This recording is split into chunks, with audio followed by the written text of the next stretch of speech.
Hello everyone, welcome to Internet Learning. Hope you all are doing well. So today we are going to discuss the topic cropping pattern of class 10 geography chapter number 4. So you have studied the physical diversities and plurality of cultures in India. अब हमें ये चीज़ तो पता ही है कि India में किस तरीके से अलग-अलग तरीके के लोग, अलग-अलग तरीके का कल्चर, अलग-अलग तरीके का जो नेचुरल जो डाइवर्सिटी है वो भी हमें देखने मिलती है कि भाई कहीं पे पहाड़ हैं, कहीं पे अ, हमें सी देखने मिलेगी, कोस्टल एरियाज देखने मिलेंगे, कहीं पे पठार देखने मिलेगा, कहीं पे रेगिस्तान है।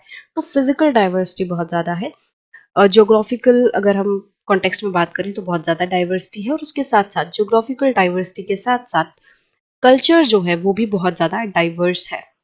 हमारे पूरे देश में एक जैसा कल्चर नहीं है। हर छोटी-छोटी जगह पे ही मतलब थोड़ी-थोड़ी दूर में ही हमारे यहाँ पे कल्चर चेंज हो जाता है। हमें कल्चर, ट्रेडिशन, रिचुअल इन सारी चीज़ों में चेंजेस देखने मिलता है। These are also reflected in agricultural practices and cropping patterns in the country. अब ये जो फिजिकल डाइवर्सिटी है, कल्चरल प्लूरैलिटी है, इसकी वजह से हमें मतलब इसका जो असर है, इन डाइवर्सिटीज का जो असर है वो हमें हमारी एग्रीकल्चरल प्रैक्टिसेस पे भी देखने मिलता है। मतलब कि जो फिजिकल डाइवर्सिटी है, जो कल्चरल डाइवर्सिटी है, इन सब की वजह से क्या होता है, इंडिया में अलग-अलग क्रॉपिंग पैटर्न यूज किए जाते हैं। Various types of food and fiber crops, vegetable and fruits, spices and condiments, etc., constitute some of the important crops grown in the country. तो हमारे देश में अलग-अलग तरीके की फूड क्रॉप्स मतलब ऐसी क्रॉप जो कि हम खाने के लिए उगा रहे हैं, फाइबर क्रॉप्स मतलब ऐसी क्रॉप्स जो कि हम कपड़ा बनाने के लिए उगा रहे हैं, जैसे कॉटन एक फाइबर क्रॉप है। इसी तरीके से जूट एक फाइबर क्रॉप है, तो फूड एंड फाइबर क्रॉप्स उगाई जाती है। वेजिटेबल्स एंड फ्रूट्स अलग अलग तरीके की सब्जियां फ्रूट वो उगाए जाते हैं।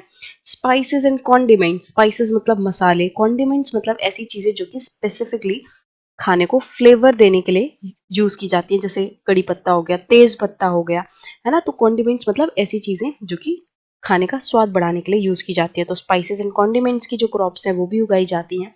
तो ये कुछ मतलब डिफरेंट कैटेगरीज ऑफ क्रॉप्स है जो कि हमारे कंट्री में उगाई जाती है और बहुत बड़े लेवल पे उगाई जाती है। India has 3 cropping seasons, rabi, kharif and zaid. अब देखो क्रॉप्स जो हैं, जितनी भी अलग अलग तरीके की क्रॉप्स हैं वो सारी एक टाइम पे एक साथ एक मौसम में नहीं उगाई जाती। हर एक जो क्रॉप है उसका अपना एक सीजन होता है, उसका अपना एक फेवरेबल एनवायरनमेंट होता है जिसमें वो क्रॉप उग पाती है। तो अलग अलग सीजन्स में हमें अलग अलग क्रॉप्स देखने मिलती हैं। तो हमारे देश में मेन 3 क्रॉपिंग सीजन्स हमें देखने मिलते हैं और मेनली इन 3 क्रॉपिंग सीजन्स में ही सारी क्रॉप्स उगाई जाती हैं। ठीक है, तो कौन कौन से वो क्रॉपिंग सीजन्स हैं? Rabi, kharif and zaid. So rabi crops are sown in winter from October to December and harvested in summer from April to June. तो जो रबी क्रॉप्स हैं ये कैसी क्रॉप है?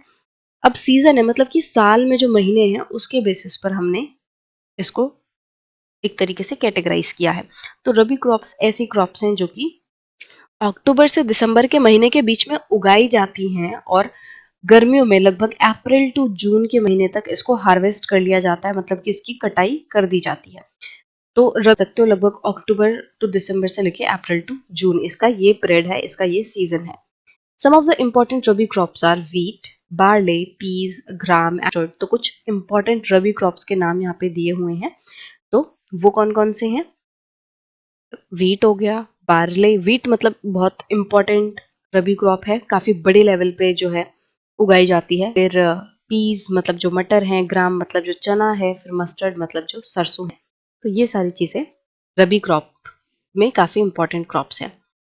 Though these crops are grown in large parts of India, states from the north and northwestern parts such as Punjab, Haryana, Himachal Pradesh, Jammu and Kashmir, Uttarakhand and Uttar Pradesh were important for the production of wheat and other rabi crops. तो वैसे तो ये जो रबी crops हैं ये India में काफ़ी बड़ी मात्रा में उगाए जाते हैं, काफ़ी सारे जगहों पे उगाई जाती हैं, बट फिर भी अगर हम ये देखें कुछ ऐसी जगहें कौन सी हैं जहाँ पे रबी क्रॉप बहुत ज़्यादा बड़ी मात्रा में उगाए जाते हैं, तो वहाँ पे बताया गया, उन जगहों का नाम बताया गया है कि हमारे देश में mainly north and north western जो पार्ट्स हैं वहाँ पे रबी क्रॉप्स बहुत ज़्यादा उगाई जाती हैं। तो कौन कौन सी states? Punjab, Haryana, Himachal Pradesh, Jammu and Kashmir, Uttarakhand and Uttar Pradesh. तो ये कुछ ऐसी स्टेट्स हैं जहाँ पे व्हीट बहुत ज़्यादा बड़ी मात्रा में होता है। इसके अलावा जो दूसरी रबी क्रॉप्स है वो भी यहाँ पे उगाई जाती हैं। Availability of precipitation during winter months due to western temperate cyclones help in the success of these crops. अब देखो किसी भी क्रॉप के लिए क्या चाहिए, पानी चाहिए होता है। मतलब कि बिना वाटर के, बिना अगर हम उसको पानी नहीं देंगे तो फसल जो है खराब हो जाएगी। तो सर्दियों के टाइम में तो बहुत ज़्यादा बारिश नहीं होती, थोड़ा ड्राई सा मौसम रहता है, फिर ये फसल कैसे उग पाती है? तो इन फसलों को अच्छे से उगाने में जो वेस्टर्न डिस्टर्बेंसेस हैं वो बहुत ज़्यादा मदद करती हैं। मतलब कि जो टेम्परेट साइक्लोन्स हैं, मतलब जैसे हमारा देश यहाँ पे है, तो हमारे वेस्ट से, इन तरफ से जो साइक्लोन आते हैं, मतलब यहाँ पे साइक्लोन जो है वो बनता है। अब उन साइक्लोन्स की वजह से क्या है, जो हवाएं हैं वो पानी के साथ, पानी भर भर के इस तरफ आती हैं, हमारे देश की तरफ आती हैं। और क्योंकि इन हवाओं में बहुत ज़्यादा पानी है, उसकी वजह से क्या होता है कि सर्दी वाले मौसम में भी हमारे देश में बारिश हो पाती है। तो ये जो विंटर शावर्स हैं, या जो ये वेस्टर्न डिस्टर्बेंसेस की वजह से बारिश होती है, ये काफ़ी ज़्यादा मदद करते हैं इन फसलों को पानी देने में और इनको अच्छे से उगाने में। However, the success of the Green Revolution in Punjab, Haryana, Western Uttar Pradesh, and parts of Rajasthan has also been an important factor in the growth of the above mentioned rabi crops. अब जो western disturbances हैं वो तो help करती ही हैं रबी crops को अच्छे से उगाने में, बट अगर हम मेनली बात करें कि बहुत ज़्यादा फ़ायदा या बहुत ज़्यादा ग्रोथ क्यों देखने मिली है हमें रबी क्रॉप्स की इन नॉर्थ स्टेट्स में, नॉर्दर्न स्टेट्स में, तो उसका रीज़न है ग्रीन रेवोल्यूशन। जो ग्रीन रेवोल्यूशन हुआ पंजाब, हरियाणा, वेस्टर्न उत्तर प्रदेश और राजस्थान के कुछ पार्ट्स में, इसकी वजह से जो रबी क्रॉप है वो बहुत ज़्यादा अच्छे से ग्रो होने लग गई। ग्रीन रेवोल्यूशन में क्या हुआ था कि new technologies, HYV seeds, fertilisers, इन सब का इस्तेमाल बहुत बड़े लेवल पे किया जाने लग गया, जिसकी वजह से प्रोडक्शन बढ़ गई। तो Punjab, Haryana, western Uttar Pradesh and some parts of Rajasthan जो है वहाँ पे ग्रीन रेवोल्यूशन आया, जिसकी वजह से रबी क्रॉप्स बहुत ज़्यादा अच्छे से होने लग गई इन इलाकों में। Kharif crops are grown with the onset of monsoon in different parts of the country and these are harvested in September to October. तो खरीफ क्रॉप्स जो हैं वो मॉनसून के शुरू होते ही उगाई जाती हैं। जून जुलाई के महीने में जो मॉनसून है वो आ जाता है, ऑनसेट ऑफ मॉनसून लगभग जून जुलाई में हो जाता है, शुरुआत मतलब। ठीक है, तो उस टाइम पे खरीफ क्रॉप्स को उगाया जाता है एंड सितंबर एंड अक्टूबर तक आते आते उनको काट लिया जाता है, हार्वेस्ट कर लिया जाता है। Important crops grown during this season are paddy, maize, jowar, bajra, tur, arhar, moong, urad, cotton, jute, groundnut and soybean. तो कुछ जो इम्पोर्टेंट क्रॉप्स हैं जो कि खरीफ सीजन में उगाई जाती हैं, उनके नाम यहाँ पे दिए हुए हैं। पैडी मतलब होता है चावल, मेज मतलब मक्का, आपको पता है, ज्वार, बाजरा, ये ऐसी क्रॉप्स हैं जो कि मेनली फॉडर क्रॉप्स मानी जाती हैं। और मोटा अनाज होता है जो कि मतलब मान लो मेनली जो गांव में क्या होता है, इनको जानवर वगैरह को खिलाने के लिए उनके फॉडर के तौर पे इनको उगाया जाता है। तो ज्वार, बाजरा वैसे हमारे लिए भी बहुत अच्छे होते हैं, हमारे लिए बहुत ज़्यादा हेल्दी होते हैं, तो इनको खुद खाने के लिए भी उगाया जाता है। तूर मतलब अरहर की दाल हो गई, मूंग, उड़द, कॉटन, जूट, तो ग्राउंड नट, ये सारी चीज़ें हैं जो कि उगाई जाती हैं खरीफ सीजन में। Some of the most important rice growing regions are Assam, West Bengal, coastal regions of Odisha, Andhra Pradesh, Telangana, Tamil Nadu, Kerala and Maharashtra, particularly the Konkan coast, along with the Uttar Pradesh and Bihar. तो मेनली जो खरीफ क्रॉप है, मेन खरीफ क्रॉप आप समझ सकते हो वो राइस है। खरीफ क्रॉप में राइस ऐसी क्रॉप है जो कि बहुत ज्यादा मात्रा में उगाई जाती है। तो कौन कौन से स्टेट्स हैं जो कि राइस प्रोड्यूसिंग स्टेट्स हैं? तो असम हो गया, West Bengal, coastal regions of Odisha, Andhra Pradesh, मतलब कि यहाँ पे जो समुद्र के तट वाले इलाके हैं वहाँ पे राइस बहुत ज़्यादा बड़ी मात्रा में उगाया जाता है। तो इसी तरीके से आंध्र प्रदेश, तेलंगाना, तमिलनाडु, केरला, महाराष्ट्र, महाराष्ट्र का भी पर्टिकुलरली जो कोंकण कोस्ट वाला इलाका है वहाँ पे राइस बहुत ज़्यादा उगाया जाता है। इसके अलावा बिहार एंड उत्तर प्रदेश में भी राइस की खेती होती है। Recently paddy has also become an important crop of Punjab and Haryana. अभी क्या हुआ है कि पंजाब एंड हरियाणा के भी इम्पोर्टेंट क्रॉप्स बन चुके हैं चावल।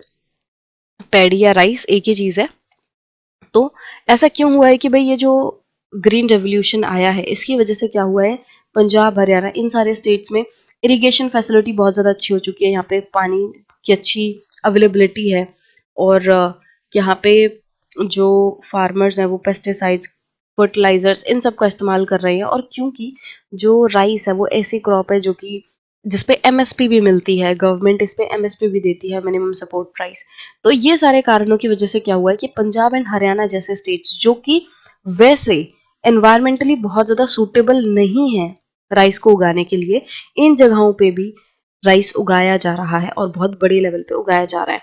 इन states like Assam, West Bengal and Odisha, 3 crops of paddy are grown in a year. अब ये असम, वेस्ट बंगाल और उड़ीसा जैसे स्टेट में क्या है, पैडी की ही 3 क्रॉप्स उगाई जाती हैं एक साल में, औस, अमान एंड बोरो। मतलब कि इनके पूरे साल में 3 अलग अलग क्रॉप उगाई जाती हैं चावल की ही। एक होती है औस, औस की जो फसल है वो होती है, फिर अमान एंड बोरो। तो ये राइस की वैरायटी हैं जो कि साल में अलग अलग टाइम पे उगाई जाती हैं। तो 3 अलग वैरायटी राइस की इन जगहों पे असम, वेस्ट बंगाल, उड़ीसा में उगा ली जाती हैं एक ही साल में। In between the Rabi and the Kharif season, there is a short season during the summer months known as Zaid season. Some of the crops produced during Zaid are watermelon, muskmelon, cucumber, vegetables, and fodder crops.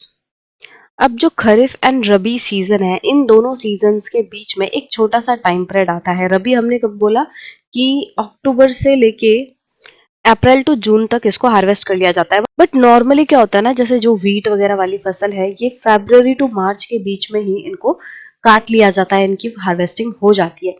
तो लगभग मार्च से लेके जून वाला area, जून वाला time period ऐसा बचा होता है जिसमें कि जैद क्रॉप को उगाया जाता है। तो जैद जो क्रॉप है उसका सीजन लगभग मार्च टू जून का रहता है। उसके बाद जुलाई से क्या हो जाता है, जून जुलाई से क्या हो जाता है, फिर खरीफ शुरू हो जाता है। तो रबी क्रॉप एंड खरीफ के बीच वाला जो पीरियड है वो है जैद, और इसमें कौन कौन से फसलें उगाई जाती हैं, तो watermelon, musk melon, cucumber, vegetable. तो ये ऐसी फसलें हैं जो 2-3 महीने में ही तैयार हो जाती हैं, जिनको ज्यादा टाइम नहीं लगता है। तो वो सारी फसलें यहाँ पे उगाई जाती हैं। अब शुगर केन ऐसी फसल है जो कि लगभग पूरा साल लेता है उगने में। मतलब नॉर्मली शुगर केन को क्या माना जाता है, खरीफ क्रॉप माना जाता है, क्योंकि लगभग इस टाइम पीरियड में इसको उगाया जाता है। बट वैसे जो शुगर केन है वो 2-3 महीने में ही नहीं तैयार होता, बल्कि इसको लगभग पूरा साल लग जाता है बनने में। उसकी जो फसल है वो पक्के लगभग 1 साल में तैयार होती है।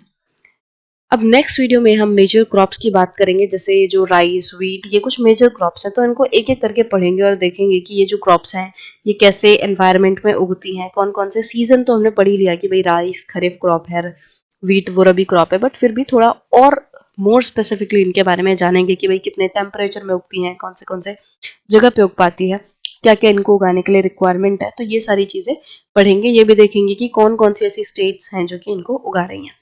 ये सारी चीजें हम नेक्स्ट सेक्शन से शुरू करेंगे।